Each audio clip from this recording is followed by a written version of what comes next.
Saya cerita tentang hikmah syawalan sebagai amanat yang dipesankan di sini. Syawalan di Indonesia itu identik dengan minta maaf. Ya, jadi kalau id itu dari kosakata audun maknanya kembali.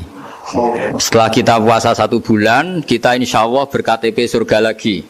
Jadi kita tahu dulu Nabi Adam itu di surga. Beberapa anaknya juga lahir di surga. Sehingga KTP kita ini sebetulnya KTP surga. Alamat tetap kita itu surga. Karena kita di dunia agak kacau itu, agak coro Jawa, agak bedigasan itu agak kacau. Terus status itu agak-agak hilang itu. Semoga agak hilang betul. Nah, dengan Ramadan itu status itu dikembalikan. Makanya banyak ulama mengatakan al-aid minal audi. Dari kata kembali, kita yang dulu penduduk surga, insya Allah barokahnya Ramadan yang diterima itu menjadi status penduduk surga lagi. Disebut minal aidin. Kita kembali lagi ke fitrah, kembali lagi ke status kehambaan yang benar, sehingga kita layak menjadi ahli surga.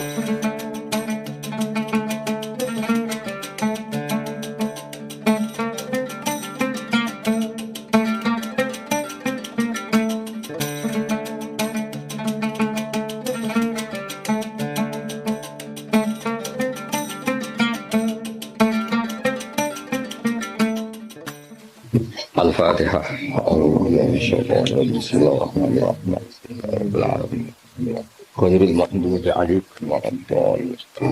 Assalamualaikum warahmatullahi wabarakatuh. Bismillahirrahmanirrahim.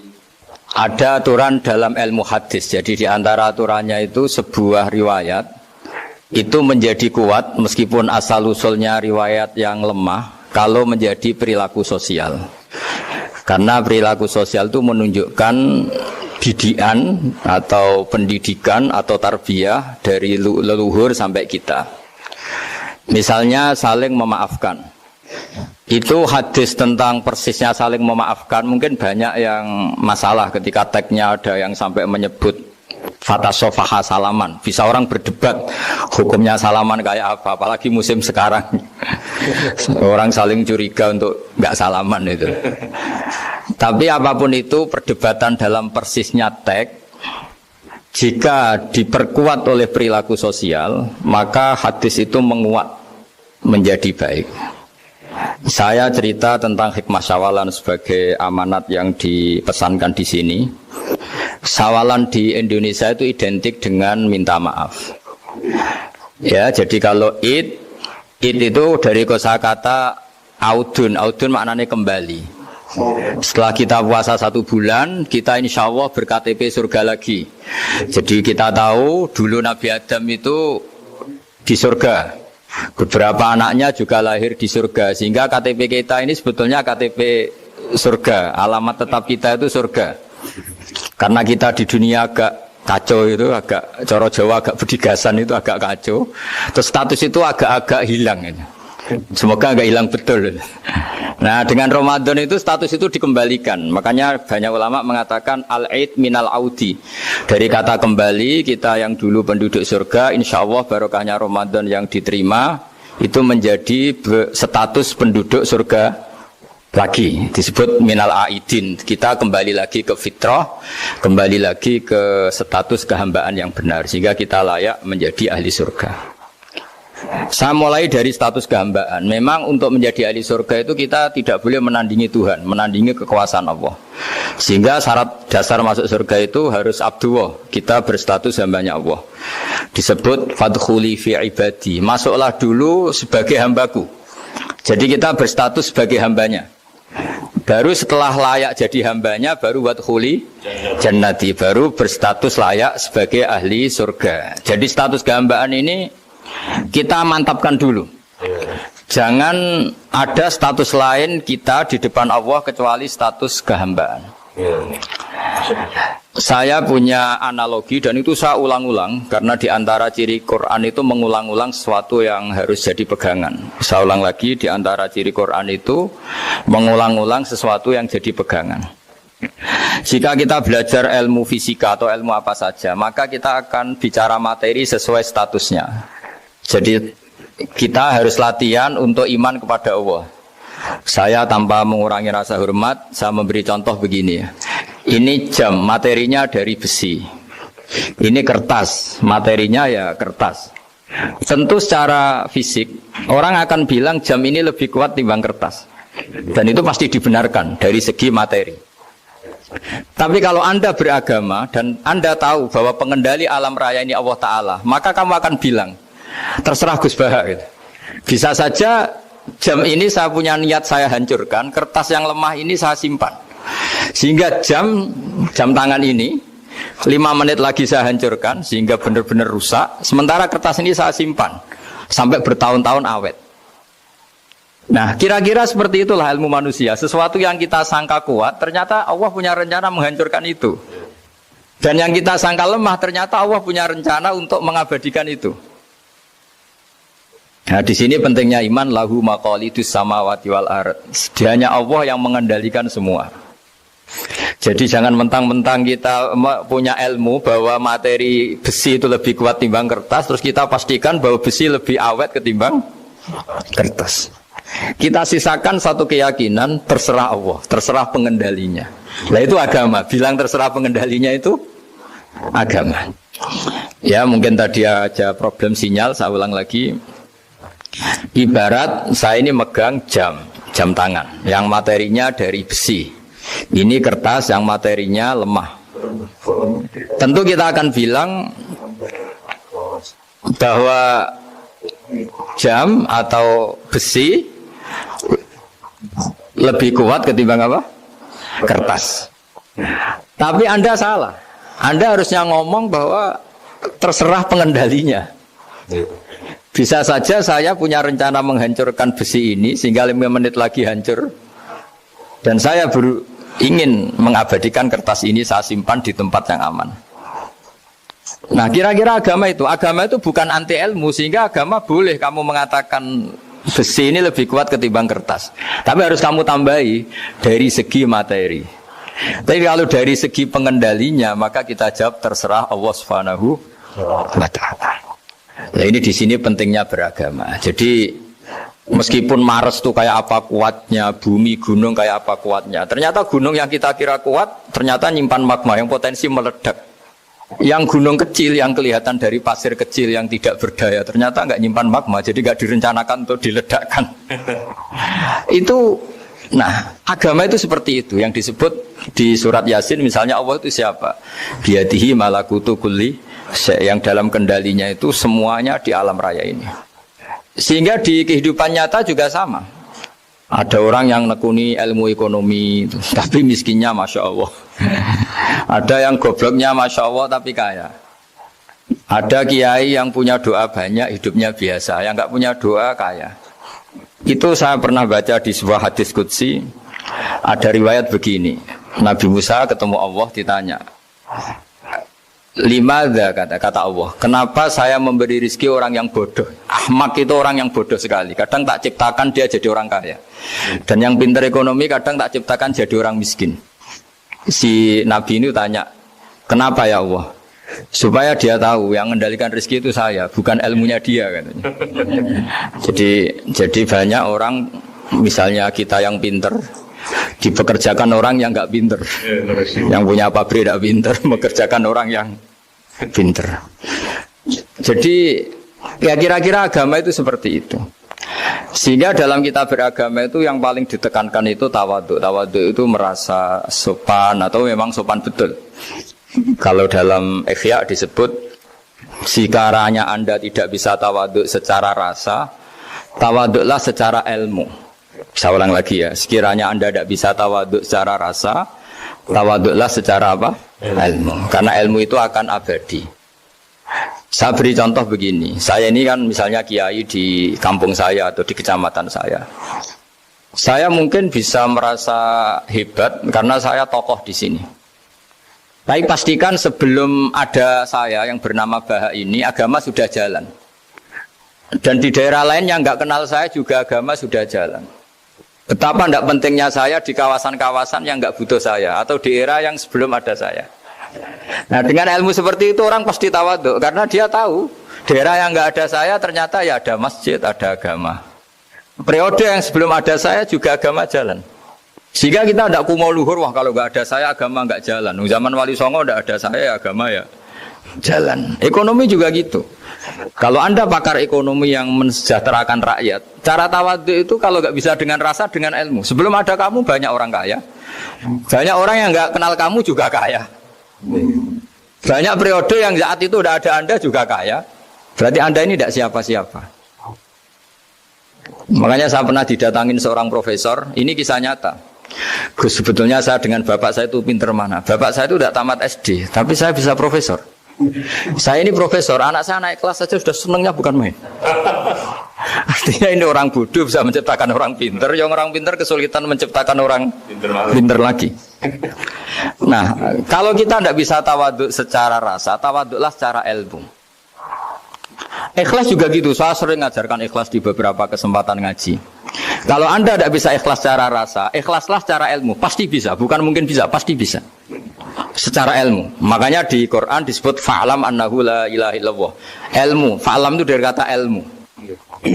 Saya beri contoh, saya mulai kecil sampai sekarang saya sekitar umur 50 tahun.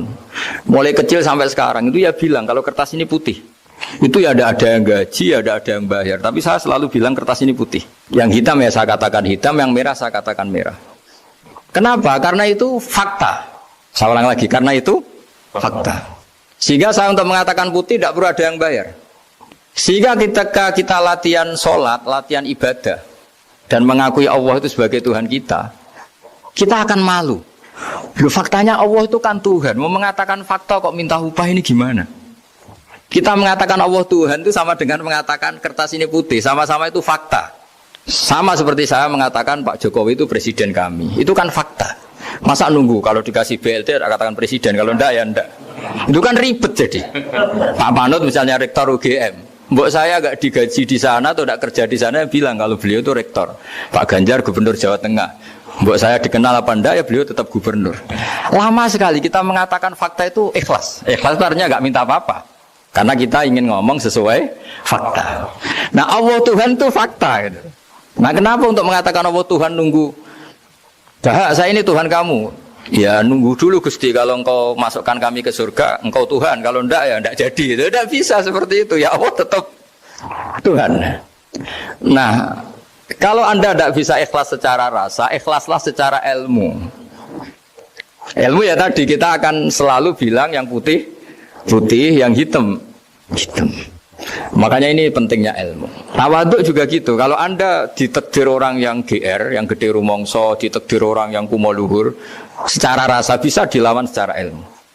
Ada periode di mana sebelum ada kita yang kaya ya banyak, yang dapat hidayat ya banyak, yang terpelajar ya banyak. Ada daerah yang nggak kenal kita, nyatanya pendidikan di situ jalan, sistem sosial baik. Betapa tidak pentingnya kita. Nah ini nanti memaksa kita atau melatih kita untuk tawadhu.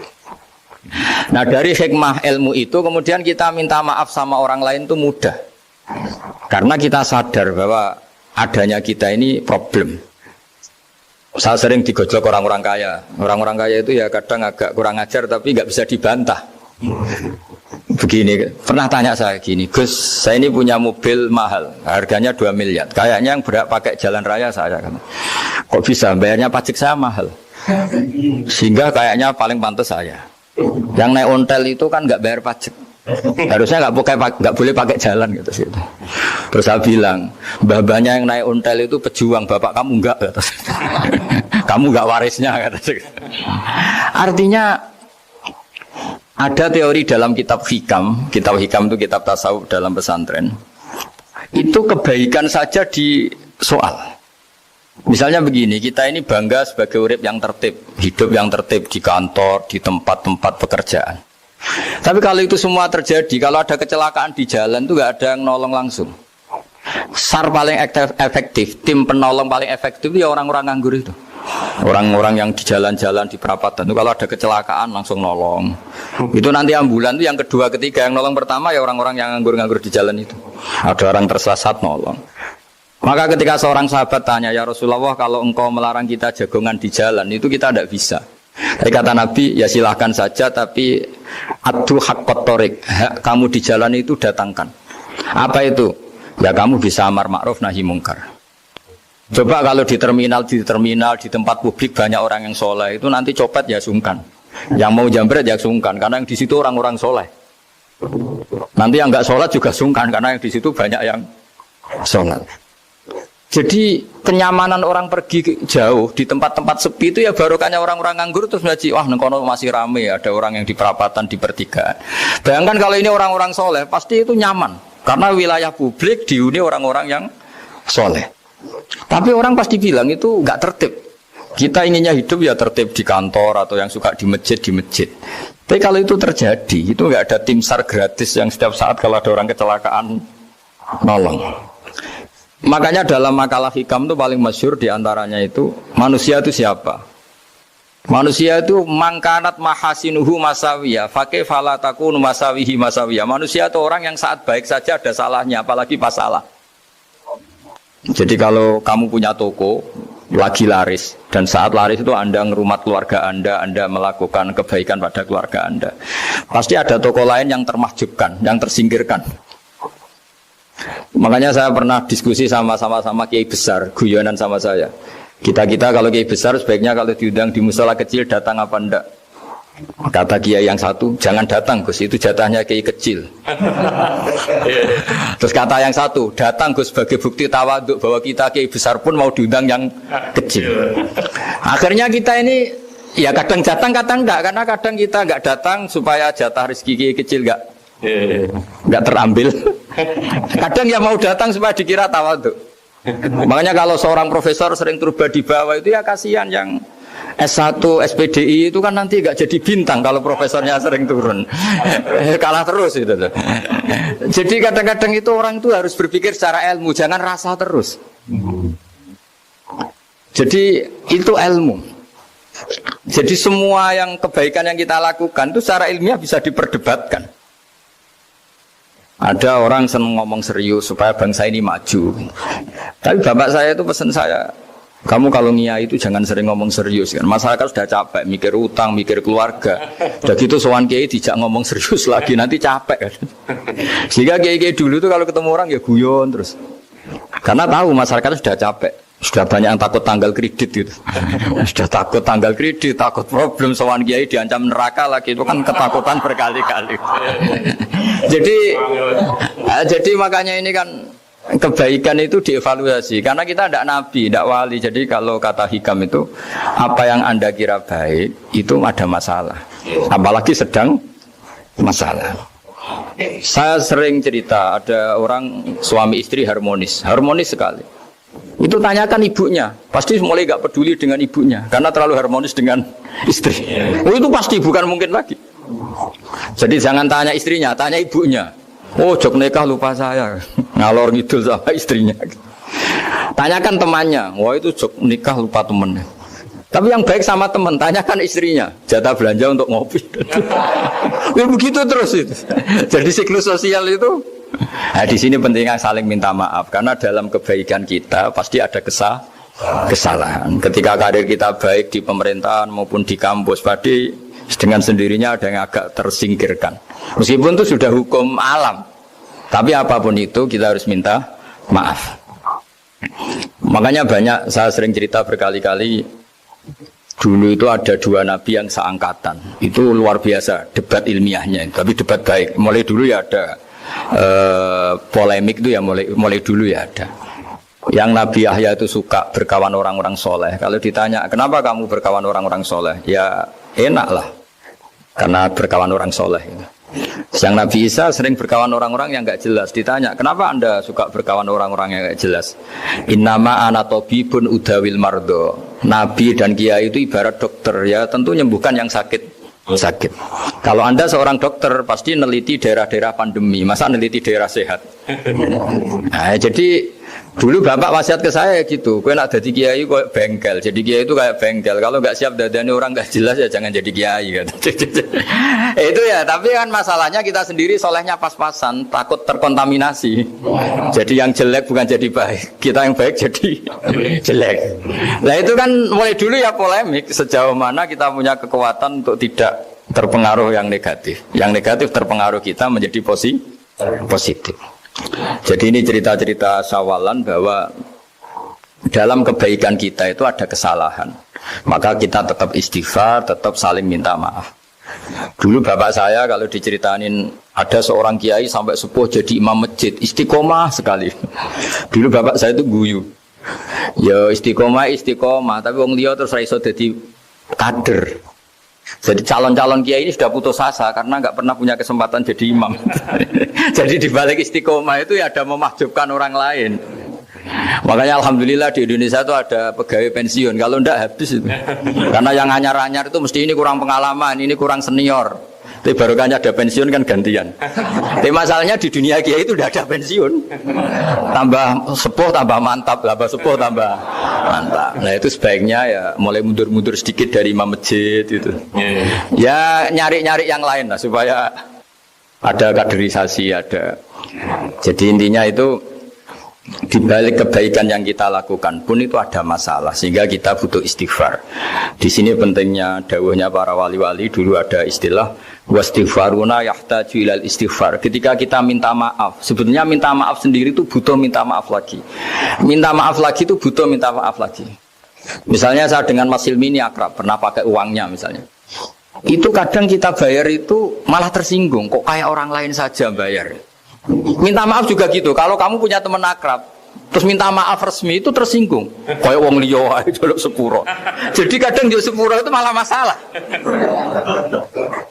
Itu kan sama, kamu punya teman akrab terus kalau mau main, assalamualaikum, saged masuk napa boten, angsal boten. Boleh enggak main? Itu mesti teman kamu tersinggung. Kok kayak orang lain saja. Artinya ketika Anda merasa benar karena protokoler ketika masuk ke teman, ternyata itu salah. Teman kamu maunya enggak protokoler karena sudah akrab. Tapi ketika kita merasa akrab, ternyata selonang-selonang dianggap problem. Kita tidak pernah tahu. Nah di sini kata ulama-ulama, minta ampun itu kebutuhan manusia. Karena dalam kebaikan kita pasti ada kesalahan. Makanya disebut wastighfaruna yahtaju ilal istighfar. Kita selalu diajari Rabbana dzalamna anfusana, ya Allah kita ini selalu mendolimi diri kita sendiri. Jadi saat kita baik pun ada unsur kesalahan. Yaitu tadi, kalau Anda jadi orang pasti ada yang termahjubkan. Kalau Anda kiai besar atau profesor atau pejabat turun ke bawah, ya kalau gubernur turun terus ya bupati gak jadi bintang kan. Kalau saya kiai besar misalnya turun terus ya kiai kampung itu ya kasihan. Saya pernah diundang Manakipan tidak datang itu kiai kecil bilang matur nuwun Gus gak teko. Aduh iwake gak untuk saya katanya. Barokahnya saya ada itu lucu ya, matur nuwun betul. Matur nuwun Gus jenengan gak dugi jadi. Akhirnya jatah besarnya untuk saya. Nah, tapi yang punya rumah komplain. Gus tak udah ngeratau teko PP aku wong cilik. Aduh. Nah ini saya harus mendahulukan versi Sohibul Bait yang punya rumah apa versi kiai yang termahjubkan. Artinya pilihan apapun saya harus istighfar karena ada saja unsur salahnya. Ya makanya ini kan, makanya ya saya minta UGM juga saya sering undang saya terus, nanti dikira karena kampus besar Gus Bak mau juga keliru lagi. Kalau 1-2 kali mungkin boleh, kalau keseringan ya gak boleh, nanti itu dikira saya maunya hanya sama kampus besar, padahal saya sama RT ya sering datang juga. Nah ini yang terakhir saya bacakan teks otoritatif sebagaimana janji saya. Kata Rasulullah SAW di sebuah hadis, ini terakhir nanti supaya nggak lama-lama saya juga punya wadhifah. Ada orang itu punya hutang itu ya hutang, memang hutang. Singkat cerita orang itu tidak bisa bayar sampai akhirat. Dan aturannya Allah, orang yang punya hutang tidak bisa bayar ini harus diaudit, harus diselesaikan di akhirat. Kalau tidak bisa diselesaikan di dunia, diselesaikan di akhirat. Walhasil akhirnya di akhirat itu ditagih dan tidak mampu bayar. Karena di akhirat sudah tidak ada kredit, tidak ada ATM, tidak ada apa saja. Terus kata Allah, solusinya kebaikan kamu dikasihkan yang ngutangi. Ternyata kebaikan dia tidak cukup juga. Bayarnya apa? Kejelekan yang ngutangin dikasihkan yang utang. Kayak apa celakanya? Kebetulan yang ngutangi salahnya banyak, ini kan repot. Tapi Allah itu tidak suka kalau ada orang mukmin yang satu saudara kemudian masuk neraka karena saudaranya ini. Kata Allah, jika ini masuk neraka berarti disebabkan komplain atau ketidakikhlasan temannya yang mukmin. Masa orang mukmin menyebabkan mukmin yang lain masuk neraka? Allah tidak ingin. Makanya diantara nikmatnya beragama itu ukhuwah, persaudaraan. Baik persaudaraan atas nama iman atau atas nama kebangsaan atau atas nama kemanusiaan. Akhirnya si yang ngutangi ini tadi, jangan dibahasakan kreditur, nanti kita kayak bank, yang ngutangin lah nanti. Ya bahasa gampangnya yang ngutangin, karena tidak semua orang ngutangnya sama bank. Sama Allah ditunjukkan satu surga yang luar biasa. Nanti tak baca teks Arabnya ya, supaya dapat berkahnya bahasa Arab. Terus saking mewahnya surga itu, si yang ngutangin tanya, ya Allah itu untuk nabi siapa? Karena semewah itu pasti untuk kelas nabi. Atau untuk wali siapa? Katanya, terus kata Allah, sabda Allah, untuk siapapun yang mampu membeli. Lalu siapa yang bisa membeli surga semewah itu? Kamu bisa. Terus dengan apa ya Allah? Kamu mengampuni teman kamu itu, kamu bebaskan dari utangnya. Nanti tak kasih surga itu. Terus akhirnya sama Allah, kata orang itu, ya Allah saya bebaskan. Ya sudah, kamu berdua masuk surga. Karena Allah tidak ingin ada kasus aneh. Dua orang mukmin ini kan bersaudara. Masa bersaudara kemudian yang satu menjadi penyebab masuknya neraka karena ini tidak mau memaafkan. Artinya kalau kita sawalan itu harus benar-benar mau memaafkan, karena kalau tidak Anda menjadi penyebab teman kamu masuk neraka. Jadi kita janganlah jadi orang mukmin yang menjadi problem bagi saudara kita. Jadi makanya saya itu berharap ada wali utang saya terus tidak bisa bayar, karena ini masih dibela-belain Allah ini. Karena Allah nggak ikhlas kalau ada walinya masuk neraka. Jadi kalau ada wali utang kamu itu utangin saja, doain nggak bisa nyaur, no? Nggak bisa bayar. Nanti ini akan dibela-belain Allah di akhirat. Karena wali ini nggak pantas masuk neraka. Ya, jadi kalau ada wali utang kamu mau bayar, sudah Anda tidak usah bayar, nanti di akhirat saja gitu. Lah yang ribet kalau yang kamu utangin dia ahli neraka, kamu nagihnya disuruh masuk neraka. Nah, itu ribet itu. Sudah utang dia ahli neraka. Ya tak baca teksnya supaya ini ada di kitab Ihya halaman 197 juz 2. Status hadisnya waqala sahihul isnad, kata Imam Hakim, hadis ini sahihul isnad. Saya baca Arabnya nanti insyaallah sebagian ya supaya kelihatan teks aslinya di bab hukukul muslim. Bainama Rasulullah sallallahu alaihi wasallam jalisun izdhika hatta badat sanayahu. Nabi ketika santai-santai duduk tahu-tahu tertawa sampai gigi depannya itu kelihatan. Jadi tertawa sangat sampai gigi depannya kelihatan. Yang notabene beliau sering hanya senyum, kali ini tertawa betul sampai gigi depannya kelihatan. Faqala Umar radhiyallahu anhu, ya Rasulullah bi abi anta wa ummi malladhi adhakaka.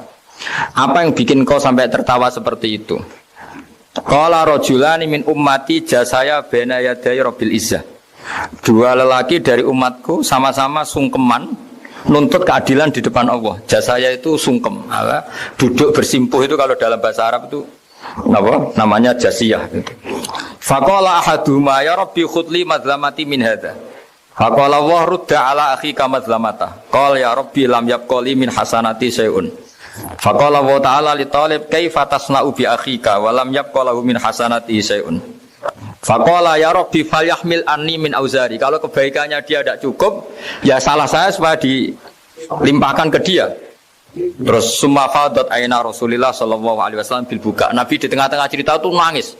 Senangis-nangisnya karena habis senang lalu nangis karena ini kan kebaikannya sudah dikasihkan habis, enggak cukup. Akhirnya kejelekan yang utangin ini diberikan. Makanya kalau kamu ingin masuk surga, utangi orang-orang soleh sebanyak-banyaknya. Dan doain nggak bisa apa? Nyaur. Tapi tak jamin orang soleh itu nggak suka utang. Karena hidupnya sederhana ini. Kayaknya saya tidak akan utang Mas Ilmi itu. Karena orang soleh itu hidupnya sederhana, pasti tidak butuh. Kalaupun utang paling ya untuk makan, kan gampang nyaurnya apa? Terus Nah, terus kata Rasulullah, faqala inna dzalika layaumun azimun yauma yahtadun nasu fihi ila ayuhmala anhum min auzarihim. Terus fayaqulu Allah ta'ala lil mutadzallim, irfa basarak. Coba kamu lihat yang di sana itu ada apa? Fanzur fil jinan, coba surga itu kamu lihat. Faqala ya rabbi ara madaina min fiddatin wa qusuran min dhahabin mukallalatan bil lu'lu'. Saya melihat surga yang begitu mewah, semuanya bertatahkan intan, semuanya materinya dari emas, bertatahkan intan. Lalu li ayyi nabiyyin hadza? Itu untuk nabi siapa? Terus awli ayyi siddiqin awli ayyi syahidin. Terus qala Allah hadza liman a'tas saman. Itu untuk siapa saja yang mampu beli. Qal ya rabbi wa may yamliku dzalik? Siapa mampu beli surga semewah itu? Terus kata Allah, anta tamliku, kamu bisa. Qal bimadza ya Rabbi, dengan apa? Qal bi afwika an akhika. Cukup kamu memaafkan saudara. Jadi kalau maafkan tidak pakai uang itu kurang seru. Yang seru itu punya teman utang 1 juta dimaafkan.